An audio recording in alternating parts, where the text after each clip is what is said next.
this is not dependent on age, on where you live, what you do, your friendship. Like at any point, doesn't Yeah. matter how old you are, you can decide to ask the questions and then start to meaningfully pursue them a little bit at a time.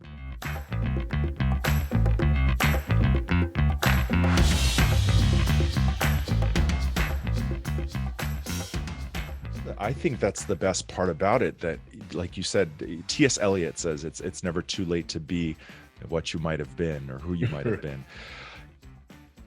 There are, let's say, certain advantages of asking let's say someone's listening right now and they're 20 years old and they go, okay, I'm going to live my purpose and I'm going to take this different path, the hero's journey, right? Take a different path. Great. Someone listening that's 40 goes, I want to take a different path. Great. They get to take, like you said, all the experiences of the additional 20 years. So there's pros and cons of both, because let's say that 20-year-old may not have had, actually certainly won't have had all of the other experiences, whether it's medical school or a consulting background or the resources and connections or the startup failures. I don't, whatever it is. So it doesn't matter when, and this is not dependent on age, on where you live, what you do, your friendship. Like at any point, doesn't matter how old you are, you can decide to ask the questions and then start to meaningfully pursue them a little bit at a time. Tell me about Sister 2. Was there a story you wanted to share there too? Yeah. So same thing with her. She gets the full ride to William and Mary. She goes to Boston University, gets her doctorate in neuroscience, and she mails the doctorate. She mails the certificate home to my parents because they're living in the Bay Area. And she goes, I don't really need this. And she ends up doing Doctors Without Borders. Oh, wow. And amazing. She loves, our whole family. We love traveling and adventure. And she gets stationed in CAR, the Central African Republic, doing logistics in a hospital. And like, if anyone's familiar with MSF, Doctors Without Borders, it doesn't pay well. It's not, you don't do it for the money.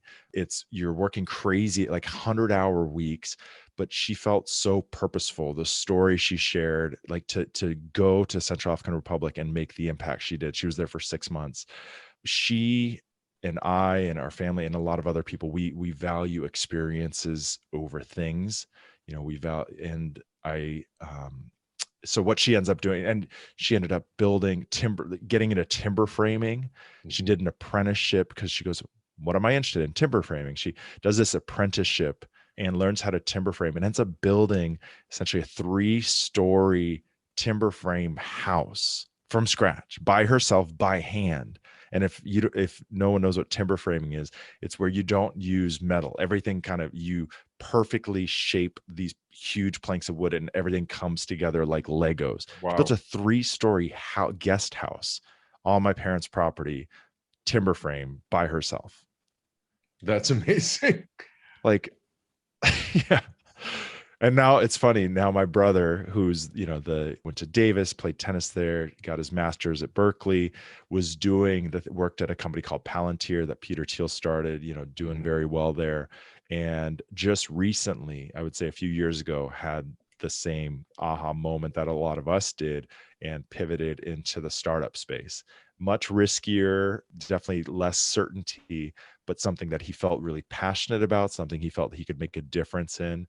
So it's cool. I feel like, more people, the more that we're having conversations like this, the more I'm realizing people around the world are waking up and saying, what am I doing? Am I doing what I actually want to be doing? Am I doing something that matters to me? Hey, I hope you enjoyed that episode. If you're finding this podcast to be valuable, if you're learning a lot, please share it with your friends and family members. And please consider leaving a 5-star review at ratethispodcast.com/ThriveState. That review is really going to help the show grow. And if you haven't already, pick up a copy of my book, Thrive State, at thrivestatebook.com. I would love to connect with you on Instagram, Facebook, YouTube, TikTok, and LinkedIn at KienVu MD. Remember, you are your best medicine.